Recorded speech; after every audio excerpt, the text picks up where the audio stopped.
Since 20 or 30 years, it has become a very huge shift in some part of the market, and it represents 5% of the market with a huge volume of money that is dealt, where it has become more easy to trafficking antiquities.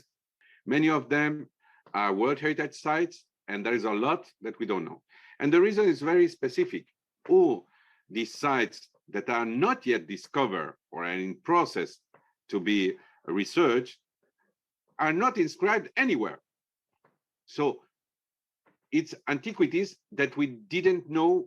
We're facing an unprecedented looting of cultural heritage from war-torn countries. By the time they get to collectors or museums, it's hard to tell if they've been taken illegally. Interpol has stepped up efforts by launching an app called ID Art that can help with the identification of these so-called blood antiquities. Let's see how it works. So tell us, what has been Interpol's answer to this surge we're seeing in so-called blood antiquities? Since this is a global phenomenon, countries must work together. The role of Interpol is primarily to support our member countries, our specialized unit in this field. One tool that we have developed to help them is ID Art, our first mobile application. With the mobile application ID Art, you can understand if an object is included in our database.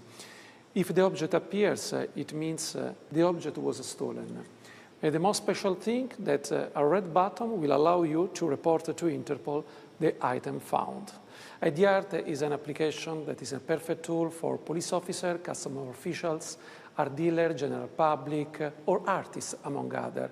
In Spain and Romania, for example, some specialized unit already recovered some stolen items thanks to the mobile. That's a very important issue to address. One is we need to see an upgrading in the international legal structure. We need to see it as a crime. And so there need to be stiff penalties. If you contrast, for example, what burglary is, breaking and entering, as we may see breaking and entering of an archaeological site or a museum, or the buying essentially of stolen goods, we need to see some of that, because often this money is supporting organized crime, but also just a crime against humanity. The country recorded its largest ever trade surplus last year, driven by strong export demand. Inflation has been easing since the start of the year due to weakening demand in the property sector and new COVID curbs.